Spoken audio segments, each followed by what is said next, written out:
Sums are a method for approximating the total area underneath a curve on a graph, otherwise known as an integral.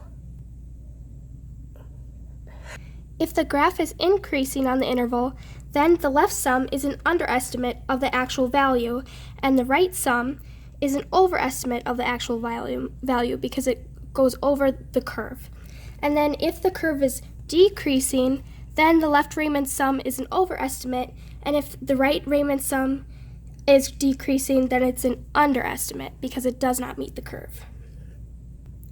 So in order to find the estimate of the sum of the table through the left Riemann sum, you take this lower number f of x of 5, and so first off you want to label the left Riemann sum. So you're taking the lower number f of x of 5, and then you're multiplying that by the larger value of x, and it's the difference between the larger value and the lower value of x to the right and above the 5. And then we add that to this f of x, 3, multiplied by the lower value of x, and then the higher value, and then subtract the lower value. And then you add on the 2 f of x of 2, and you multiply by the difference between 7 minus 6, because you're taking the higher number and then subtracting the lower number from it. And then you take this final number and you take 3 times the difference between the two f of x's. So then you take the 10 minus 7. Now you can't use the 5 because there's no x to the right of it, and you can't subtract and take that difference. So you leave the 5 out when you use the left Riemann sum. So then you take the difference here, 4 times 5, 20, plus 6 minus 4, 2 times 3, 6, plus 1 times 2, 2, plus 3 times 3, 9, and that equals out to 37. So you determine that the estimate of the sum of the table through the left Riemann sum is 37. Okay, so for the right Riemann sum, we're going to start off by writing our value here to find the estimate. So for this one, you're going to go with the second inmost number instead of the left one, like you do in the left Riemann. So you're going to take it times 3, and just like the other one, it's the higher number minus the lower number in the x category here. So you're going to go times 4 minus 0, and then we're going to take this number next, and you're going to add it just like you did in the left. And then it's 2 times 6 minus 4, plus 3 times 7 minus 6, plus 5 times 10 minus 7. And this one you're going all the way to this last number because you do skip the first one. So this is going to equal 12 here, plus 4, plus 3, plus 15. So your estimate for this table is going to be 34. Go. Okay, so to find the midpoint sum, you want to use intervals that are spread out throughout the whole table because you want to represent the table as a whole. So for the midpoint sum, you want to use this interval right here and this interval right here because they're spread equally out throughout the whole table. So I'm just going to bracket these just to remind myself that those are the ones I want to use. Okay, so now to find the midpoint sum, I'm going to take the f of x of 3. So I take 3, and then also, always remember, label it. So I'm taking the midpoint sum. So I take the lower f of x of 3, and I multiply that by the x's that surround it, these two top x's. So I take the 6 and the 0. So I want to find the difference between that. So I take the higher number minus the lower number.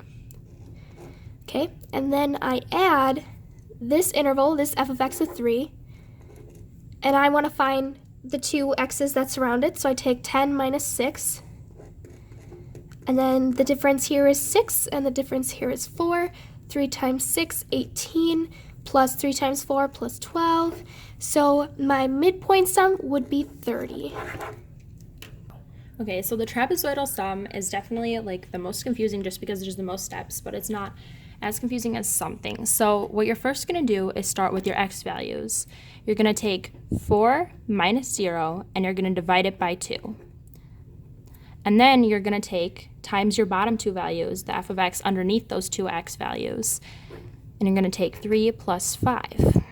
And then you're going to add this to the next section, just like we did in the other ones. So the next one is going to be 6 minus 4 divided by 2 times 2 plus 3. And then you're going to add 7 minus 6 in brackets divided by 2 times 3 plus 2. And your last one is going to be 10 minus 7 divided by 2 times 5 plus 3. And this is going to equal 35.5. And this is your estimate for your trapezoidal Riemann sum.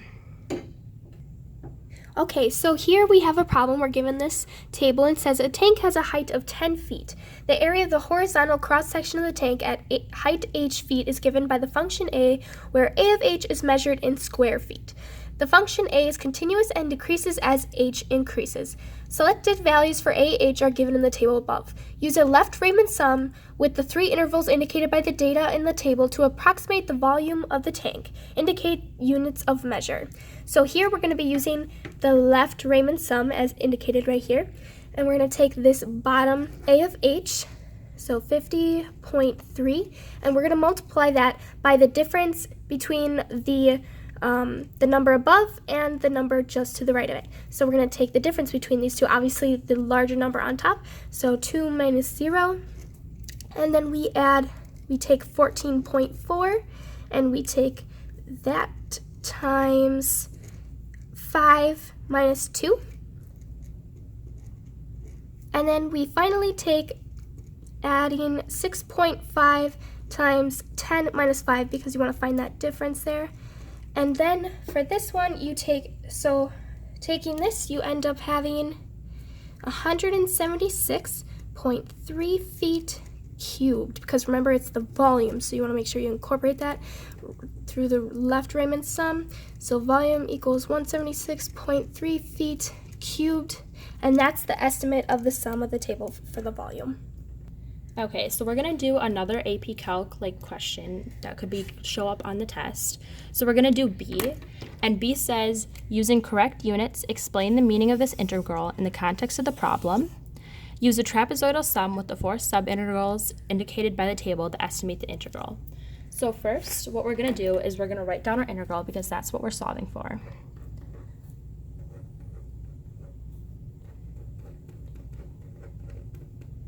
And next we're going to get our numbers from our table above here. So just like in the last problem, we're going to start off with our top number, which is going to be minutes this time. So we're going to take 2 minus 0 over 2 times, this time it's going to be our degrees Celsius. So it's going to be 60 plus 66 plus the next one. So 5 minus 2 over 2 times 52 plus 60. And then we're going to do 9 minus 5, forgot our addition sign in there, over 2, plus 44, plus 52, and then we're going to do 10 minus 9, over 2, times 43, plus 44.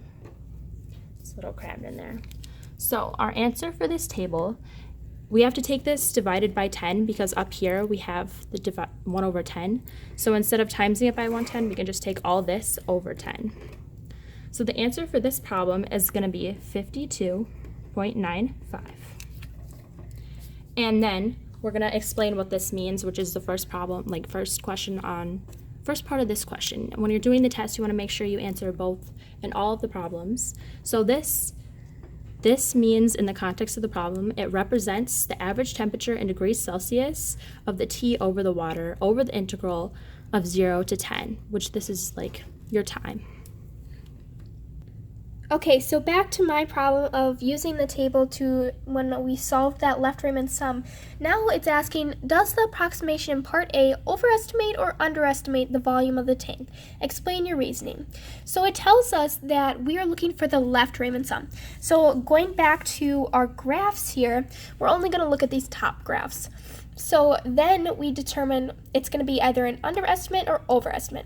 So we look back and we look at how the square feet, how it falls. Is the graph increasing or is it decreasing? So it goes from 50.3 to 2.9. And as we can see, it is decreasing. So we come back down to here and we look at the negative slope, and this is a negative slope because it's decreasing. So that tells us as a left Riemann sum, it's an overestimate.